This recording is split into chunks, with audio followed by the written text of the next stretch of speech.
ಅತಿಥಿಗಳು ಧ್ವಜಸ್ತಂಭಕ್ಕೆ ಆಹ್ವಾನಿಸಿದ ಸಂದರ್ಭದಲ್ಲಿ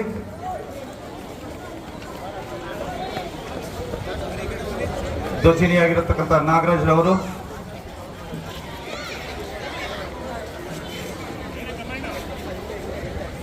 ರಾಷ್ಟ್ರೀಯ ಸಲಾಮಿ ಆದೇಗ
ಹಬ್ಬಗಳ ಆಚರಣಾ ಸಮಿತಿ ಚಿಂತಾಮಣಿ ತಾಲೂಕು ವತಿಯಿಂದ 77ನೆಯ ಗಣರಾಜ್ಯೋತ್ಸವ ಸಮಾರಂಭವನ್ನು ಹಮ್ಮಿಕೊಂಡಿದ್ದೀವಿ. ಈ ಸಮಾರಂಭಕ್ಕೆ ಬಂದಿರುವ ತಮ್ಮೆಲ್ಲರಿಗೂ ಕೂಡ ಸ್ವಾಗತವನ್ನು ಕೊಡ್ತಾ, ಈ ವೇದಿಕೆ ಮೇಲೆ ವರ್ಷ ನಾವು ಗಣರಾಜ್ಯೋತ್ಸವವನ್ನು ಅದ್ಧೂರಿಯಾಗಿ ಅರ್ಥಪೂರ್ಣವಾಗಿ ಆಚರಣೆ ಮಾಡ್ಕೊತಾ ಬಂದಿದ್ದೀವಿ. ಇದೀಗ 77ನೇ ವರ್ಷದ ಒಂದು ಗಣರಾಜ್ಯೋತ್ಸವವನ್ನು ನಾವು ಈ ದಿನ ಆಚರಣೆ ಮಾಡಲಿಕ್ಕೆ ಬಂದಿದ್ದೀವಿ. ಆದರೆ ಪ್ರತಿ ವರ್ಷ ಮಾಡ್ತಾ ಇದ್ದೀವಿ, ಪ್ರತಿ ವರ್ಷ ಇದರ ಬಗ್ಗೆ ಅರಿವು ಮೂಡಿಸುವಂಥ ಕಾರ್ಯಕ್ರಮ ಆಗ್ತಾ ಇದೆ. ಆದರೆ ಎಷ್ಟು ಮಟ್ಟಿಗೆ ಗಣರಾಜ್ಯೋತ್ಸವದ ಏನು ಭಾವ ಇದೆ, ಗಣರಾಜ್ಯೋತ್ಸವದ ಅರ್ಥ ಇದೆ, ಗಣರಾಜ್ಯೋತ್ಸವದ ಒಂದು ಪ್ರಾಮುಖ್ಯತೆ ಇದೆ, ಇಲ್ಲಿ ಎಷ್ಟು ಮಟ್ಟಿಗೆ ಸಮಾಜದಲ್ಲಿ ಅರ್ಥಕೊಂಡಿದ್ದಾರೆ ಅನ್ನೋದು ನಾವಿನ್ನು ಅದರ ಬಗ್ಗೆ ತಿಳ್ಕೋಬೇಕಾಗಿದೆ.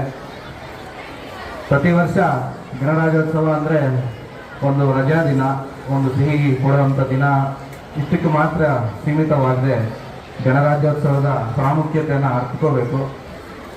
ನಾನು ಈಗಾಗಲೇ ಪ್ರತಿ ಸಲ ಮಾತಾಡಬೇಕಾದ್ರೆ ಹೇಳಿದ್ದೀನಿ, ಗಣರಾಜ್ಯ ಅಂದರೆ ರಿಪಬ್ಲಿಕ್ ಅಂತ. ರಿಪಬ್ಲಿಕ್ ಅಂದರೆ ಆ ದೇಶದ ಅಥವಾ ಆ ರಾಷ್ಟ್ರದ ಯಾರು ಉನ್ನತ ಸ್ಥಾನದಲ್ಲಿ ಅವ್ರನ್ನ ಆಳುವಂಥ ಒಬ್ಬ ಅಧಿಕಾರಿ ಇರ್ತಾರೆ ಅಥವಾ ಒಬ್ಬ ನೇತಾರರಿರ್ತಾರೆ, ಅವ್ರನ್ನ ಅಲ್ಲಿನ ಪ್ರಜೆಗಳೇ ಆಯ್ಕೆ ಮಾಡಿಕೊಳ್ಳುವಂಥ ಪದ್ಧತಿಗೆ ನಾವು ಗಣರಾಜ್ಯ ಅಂತ ಕರಿತೀವಿ.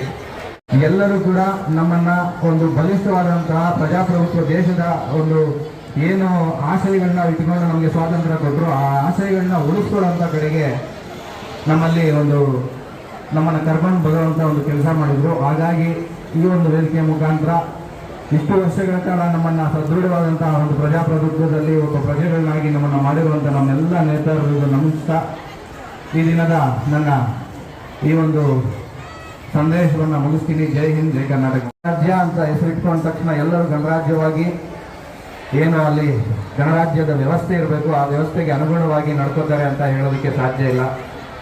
77 ವರ್ಷ ಆಯಿತು. 77 ವರ್ಷದ ಹಿಂದೆ ನಮ್ಮ ಜೊತೆನೇ ಸ್ವಾತಂತ್ರ್ಯ ಪಡ್ಕೊಂಡಂಥ ಅನೇಕ ದೇಶಗಳು ಇಂದು ಅರಾಜಕತೆಯಿಂದ ಕೂಡಿ ಅರಾಜಕತೆಯ ಕಡೆಗೆ ಸಾಗ್ತಾ ಇದೆ. ನಮ್ಮ ಜೊತೆನೇ ಸ್ವಾತಂತ್ರ್ಯವನ್ನು ಪಡ್ಕೊಂಡಂಥ ಪಾಕಿಸ್ತಾನದಲ್ಲಿ ಎಲ್ಲಿಲ್ಲದ ಅರಾಜಕತೆ ನಡೀತಾ ಇದೆ. ನಮ್ಮ ಜೊತೆನೇ ಸ್ವಾತಂತ್ರ್ಯವನ್ನು ಪಡ್ಕೊಂಡಂತಹ ಬಾಂಗ್ಲಾದೇಶದಲ್ಲಿ ಅರಾಜಕತೆ ಇದೆ. ನಮ್ಮ ಜೊತೆಯೇ ಸ್ವಾತಂತ್ರ್ಯವನ್ನು ಪಡ್ಕೊಂಡಂತಹ ಶ್ರೀಲಂಕಾದವರು ಕೂಡ ಅರಾಜಕತೆ ಇದೆ. ನೇಪಾಳದಲ್ಲಿ ಅರಾಜಕತೆ ಇದೆ. ಅಫ್ಘಾನಿಸ್ತಾನದಲ್ಲಿ ಅರಾಜಕತೆ ಇದೆ. ಆದರೆ ಭಾರತ ಮಾತ್ರ ಸದೃಢ ಗಣರಾಜ್ಯವಾಗಿ 77 ವರ್ಷಗಳನ್ನ ಪೂರೈಸಿ ಮುನ್ನುಗ್ತಾ ಇದೆ. ಈ ಒಂದು ಸಂದರ್ಭದಲ್ಲಿ ಈ ಒಂದು ಗಣರಾಜ್ಯವನ್ನು ತಂದುಕೊಟ್ಟು ಸ್ವಾತಂತ್ರ್ಯಕ್ಕಾಗಿ ಬಲಿದಾನ ಮಾಡಿರುವಂಥ ನಮ್ಮ ಎಲ್ಲ ಹಿಂದಿನ ಸ್ವಾತಂತ್ರ್ಯ ಹೋರಾಟಗಾರರ ಬಗ್ಗೆ ನಾವು ಈ ದಿನ ನೆನೆಸ್ಕೋಬೇಕು. ಅದೇ ರೀತಿ ಸ್ವಾತಂತ್ರ್ಯ ಬಂದ ನಂತರ ಕೂಡ ಅರಾಜಕತೆ, ಏನು ಭ್ರಷ್ಟಾಚಾರ, ಸಮಾಜದಲ್ಲಿ ಅಶಾಂತಿ ಉಂಟು ಮಾಡುವಂಥ ವ್ಯವಸ್ಥೆ, ಅಶಾಂತಿ ಕಲಿಸುವಂಥ ಒಂದು ಏನು ಎಲಿಮೆಂಟ್ಸ್ ಇವೆ, ಇವೆಲ್ಲದನ್ನು ಕೂಡ ದೂರ ಇಟ್ಟು ಜನರಿಗೆ ಒಂದು ಸುವ್ಯವಸ್ಥಿತ ಆಡಳಿತವನ್ನು ಕೊಡುವಂಥ ಕಡೆಗೆ ನಮ್ಮ ಅನೇಕ ನಾಯಕರು ಕಾರ್ಯೋನ್ಮುಖವಾಗಿ ನಮಗೆ ದಾರಿದೀಪವಾಗಿ ಮಾರ್ಗದರ್ಶನವನ್ನು ಕೊಟ್ಟಿದ್ದಾರೆ. 1947ರಿಂದ 2026ರವರೆಗೆ ಈಗಿನ ಒಂದು ವರ್ಷದವರೆಗೆ ನಮ್ಮನ್ನು ಆಳಿರುವಂಥ ಪ್ರಧಾನಮಂತ್ರಿಗಳಾಗಿ ತಮ್ಮ ಭಾಷಣದಲ್ಲಿ ತಿಳಿಸಿದ್ದಾರೆ.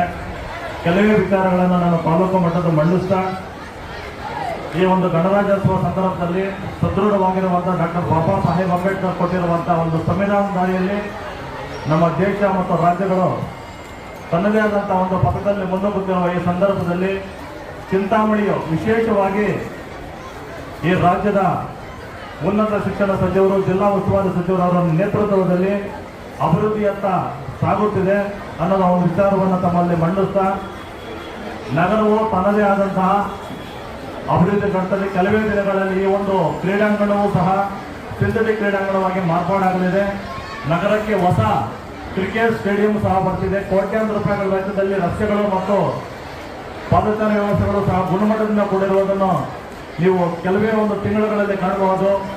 ನಾಗರಿಕರ ಸೌಲಭ್ಯಗಳಿಗಾಗಿ ಪಾರ್ಕ್ ಮತ್ತು ಸುಸಜ್ಜಿತವಾದ ರಸ್ತೆಗಳನ್ನು ಸಹ ಕೆಲವು ತಿಂಗಳಲ್ಲಿ ನಮ್ಮ ನಗರಕ್ಕೆ ಸುಸಜ್ಜಿತವಾದ ಪಾರ್ಕ್ಗಳು ಸಹ ಬರಲಿದೆ. ಅದೇ ರೀತಿಯಾಗಿ ಕುಡಿಯುವ ನೀರಿನ ವ್ಯವಸ್ಥೆಗಾಗಿ ಈಗಾಗಲೇ ಕೋಟ್ಯಾಂತರ ರೂಪಾಯಿ ವೆಚ್ಚದಲ್ಲಿ 2 ಕೆರೆಗಳನ್ನು ತನ್ನದೇ ಆದಂಥ ಉನ್ನತೀಕರಣ ಮಾಡಲು ಸಹ ಈಗಾಗಲೇ ಮಾನ್ಯ ಜಿಲ್ಲಾ ಉಸ್ತುವಾರಿ ಸಚಿವರು ತನ್ನದೇ ಆದಂಥ ಒಂದು ವಿಶಿಷ್ಟ ರೀತಿಯಲ್ಲಿ ಕಾರ್ಯೋನ್ಮುಖರಾಗಿದ್ದಾರೆ.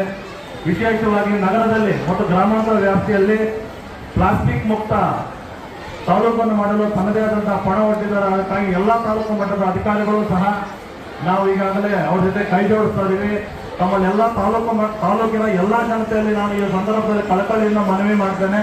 ದಯವಿಟ್ಟು ಎಲ್ಲರೂ ಸಹ ಪ್ಲಾಸ್ಟಿಕ್ ಅನ್ನು ತ್ಯಜಿಸಿ ತಾಲೂಕನ್ನು ಉಳಿಸಿ ಅಂತ ನಾನು ಈ ಸಂದರ್ಭದಲ್ಲಿ ಹೇಳ್ತಾ, ಪ್ರತಿಯೊಬ್ಬರು ಸಹ ಗಿಡವನ್ನು ನೆಡಬೇಕು, ಪರಿಸರವನ್ನು ಉಳಿಸಬೇಕು ಅಂತ ಹೇಳ್ತಾ ಈ ಎಲ್ಲ ಕಾರ್ಯಗಳಲ್ಲೂ ನಮ್ಮೊಟ್ಟಿಗೆ ಕೈ ಜೋಡಿಸಿ ತಾಲೂಕಿನ ಅಭಿವೃದ್ಧಿಗೆ, ಸರ್ವತೋಮುಖ ಅಭಿವೃದ್ಧಿಗೆ ಕೈ ಜೋಡಿಸಿ ತನ್ನದೇ ಆದಂಥ ವಿಶಿಷ್ಟವಾದ ರೀತಿಯಲ್ಲಿ ಸಹಕಾರ ಕೊಡುತ್ತಿರುವಂಥ ಮಾನ್ಯ ಜಿಲ್ಲಾ ಉಸ್ತುವಾರಿ ಸಚಿವರಾದಂಥ ಡಾಕ್ಟರ್ MP ಸುಧಾಕರ್ ಅವರಿಗೆ ಮತ್ತೊಮ್ಮೆ ತಾಲೂಕು ಆಡಳಿತ ವತಿಯಿಂದ ಮತ್ತೊಮ್ಮೆ ಧನ್ಯವಾದಗಳು ತಿಳಿಸ್ತಾ ನನ್ನ